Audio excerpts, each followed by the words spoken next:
All right, guys, we are here with Inside Star Citizen. I have not seen this yet. I was just simply getting the cropping right. I do know what it's about. So it's about cargo refactor, and also about I believe, Rustar base building. So let's jump into it. We might be joined maybe by others, but at the moment it's just myself.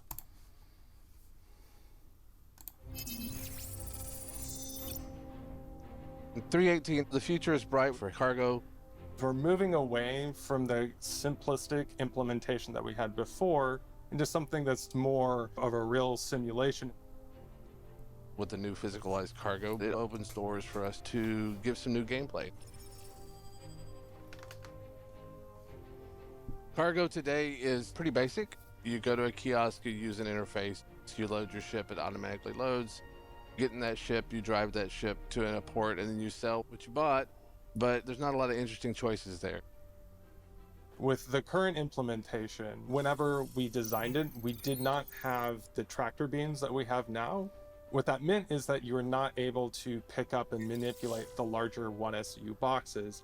At the time, all that you could do was pick up the smaller 1/8 SU boxes, but this gave us a problem for piracy and looting in general, in that the really valuable things are sold and bought in these 1SU boxes in higher volumes, but the only thing the player can actually pick up are the smaller ones. So what we had to do is a kind of hack in the cargo system such that when a vehicle explodes, instead of generating the larger 1SU boxes on destruction, it actually generates the smaller ones in this kind of gamey, magical way, so that the player can actually go pick up some of the boxes from the destruction.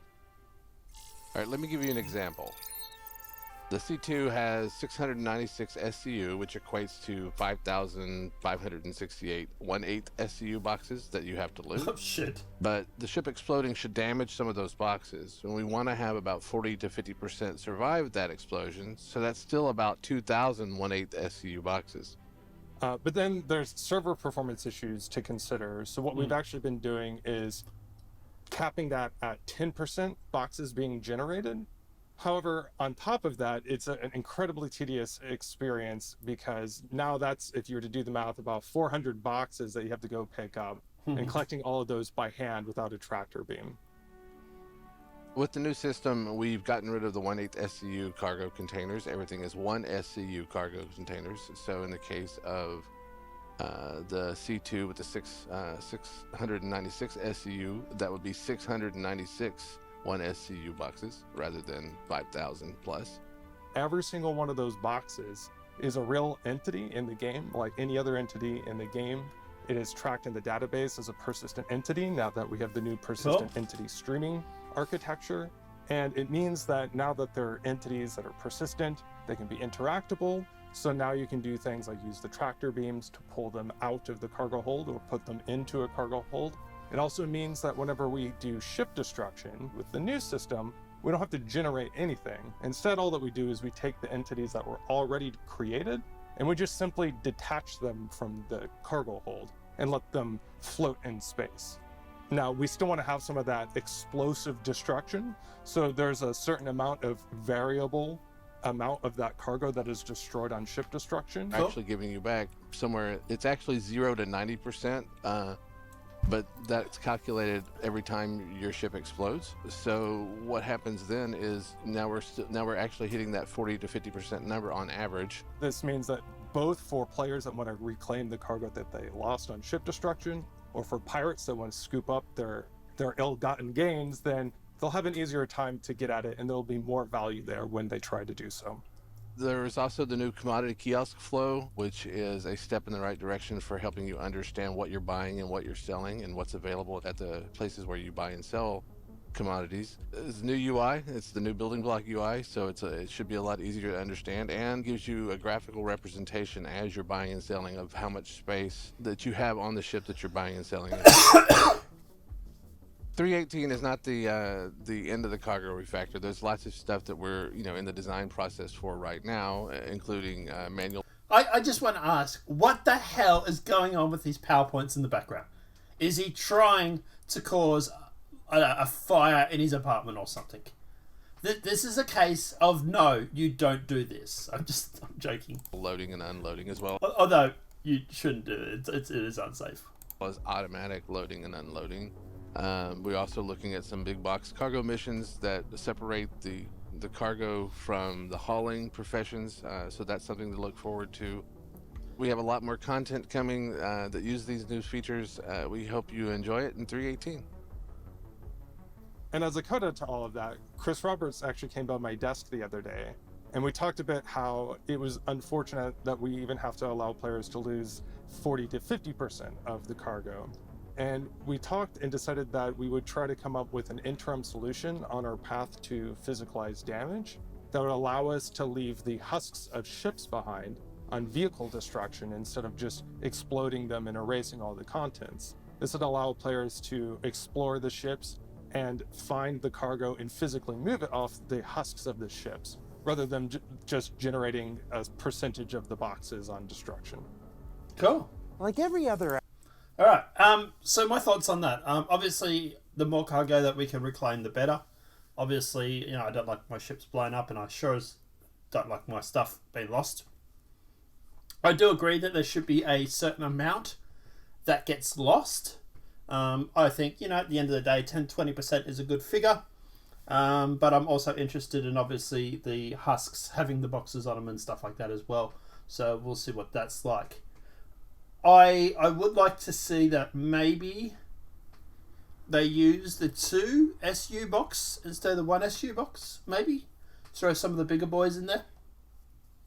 But we also did see in the leaked data that we went through, I believe it was yesterday or the day before, where there seems to be what we're calling, it seems to be the debris. So when your ship gets blown up, it will actually spawn these boxes, these cargo boxes and stuff like that. So yeah, that's obviously what they're talking about there. So we're pretty much right on the money for that. Let's get going.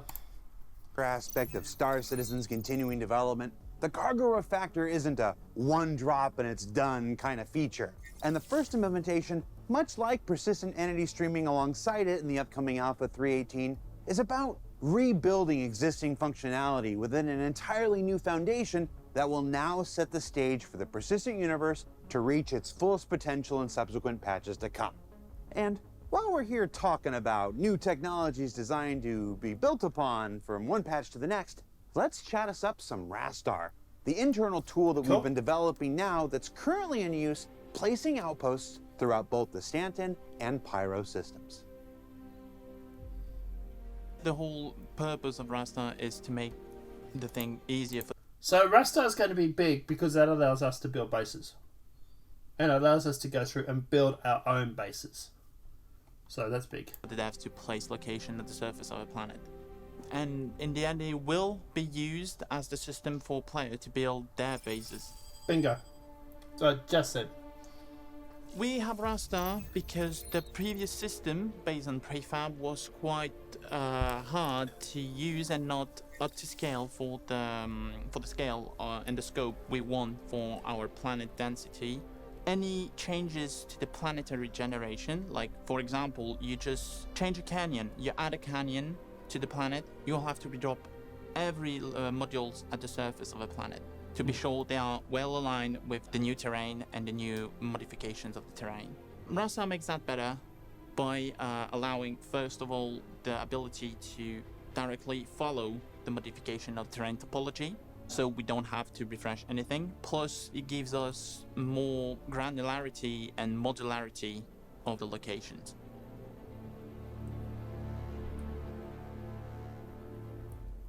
Backers should be caring about Rastar and all these improvements, because that's the way we will be able to give you, the players, the most dense area we can imagine to keep in line and have all the planets, all the moons filled with POI and things to do on the surface. I would say the bigger thing with Rastar is the fact that it allows us to go through and allows us to actually have procedurally generated and varied diversity when it comes to the bases. So at the end of the day, for example, everybody knows I do modding, right? I do modding for Imperium and stuff like that. I am making pyramids right now for Mars. It's basically, there's 3 pyramids. There's a large, there's a medium, there's a small. At the moment, there's just going to be one of each because it takes hours or days just to build the large pyramid. It takes weeks, actually. The medium and the small one I can do in sort of a couple of days. The medium takes about half a week to a week. The large takes about a week to 2 weeks. Keep in mind, the large is like 26 levels. If I could go through and have a prefabbed loadout where it would randomize the rooms in the pyramid, I could knock out 26 in a day instead of taking 26 days to build one for a large pyramid. So that's the big difference. That's the big thing, is that it allows us to procedurally generate buildings and get these buildings and build them fast. This is where, it took them 2 years or 3 years to build the stat system. And then they went through and redid them all the biomes in like 3 months the second time round. So obviously it's the tools that allows them to do that. And that's one thing that obviously we don't get with Imperium, which sucks. But regardless.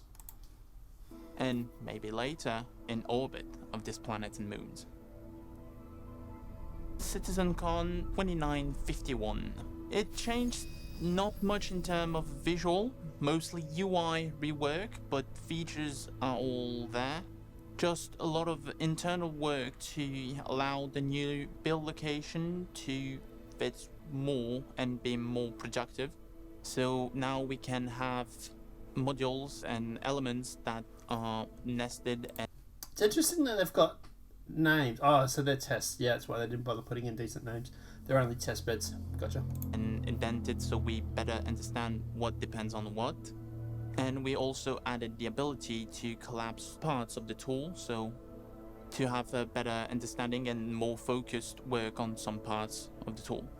We also worked on better tools integration, so now we are able to use the base tools of the editor, such as gizmos or roller bar, to modify some elements of raster, which was not possible previously due to some breaking while doing so, and to keep consistency with the raster flow. But with that changes now, most of the in-edited tools are usable with raster without any risk. We also moved the object containers used for raster to streaming object containers to keep in line with the whole streaming process of the network system. So now we gave the ability for the server to load and spawn and despawn some locations and elements at will to avoid crowding the whole server memory. And we also now converted the whole connector system that was presented during the last CitizenCon to item ports. So now, again, to keep in line with the in-house way we do things and to better integrate some elements such as the resource network that will later be available on the locations. I'm quite happy with the result of raster. There is quite some work to do on it, but the result is promising, and I'm pretty sure you're gonna love the Looks location good. we will roll out with raster. So what did we learn this week? Well, we learned that the cargo factor will physicalize the manner in which we transport goods in such a way that makes retrieval after disaster, or collection after piracy, easier and more rewarding than ever before. That it's the new foundation for an entirely new trade experience that will continue to develop over subsequent patches. That it may yet have some fortunate side effects on vehicle destruction, ship husks, and salvage in the not too distant future. And that the Rastar tool, first introduced at last year's CitizenCon, is already being used to populate the planets of Pyro in next year's 4.0 and Stanton in this December's upcoming Alpha 318. Now don't forget that this year's Intergalactic Aerospace Expo is right around the corner. You can go to the robertspaceindustrials.com website to find out all the details. For Inside Star Citizen, I'm Jared Huckabee. We'll see you all here next week. Right. So, obviously, the big things. Raster. Obviously, like I said, it allows us to have diversity and variations when it comes to base building, and allows them to build them out fast. They can obviously just click and click, and obviously it'll go through and fill in those sort of things, so you can set up styles and stuff like that. You can go through and possibly go through and set up like a style. Like, for example, you could set up so that it'll go through and have like a sand runners, or what are they called, the sand groups, or you could have like the gangs, like you could have like a Xenothread or whoever it may be. You can have different styles with different groups, so that's obviously interesting. Obviously, that's with Rastar. The second obviously thing that was obviously very big was the cargo refactor. The fact that we get to keep more of the cargo now is obviously good. I like the fact that you do lose some of it. That is great. And I do like the fact that it is a small amount. They do say that they're constantly hitting around 40-50% as an average. I would like to see those numbers increase, but I do realise that obviously that might be also server caps and server limits as well, although they did say something about up to 90%. So we'll have to see what happens with that. But at the end of the day, yeah, obviously if you can go through and you can claim or reclaim the stuff that's blown up, then obviously it's not so much of a loss. If you're carrying $1 million in Laranite, for example, and it gets blown up, you might lose $500,000, but you still got that $500,000 there. So obviously anything that obviously allows us to go through and reclaim what we might have lost by getting blown up is obviously great. But yeah, obviously guys, look, it was an 11-minute episode, shorter than they have been in the past. But yeah, I really liked it, and yeah, really good episode. But let me know, you guys, in the comment section what are you most likely looking forward to? Are you looking forward to the cargo refactor or the Rastar? Obviously, we don't get to play the Rastar stuff yet. We will, obviously, when it gets into base building and stuff. But at the moment, obviously, that's DevTools. But yeah, what do you think is more important, the Rastar or the cargo refactor? I'm probably going to say cargo. But let me know what your thoughts are in that comment section below.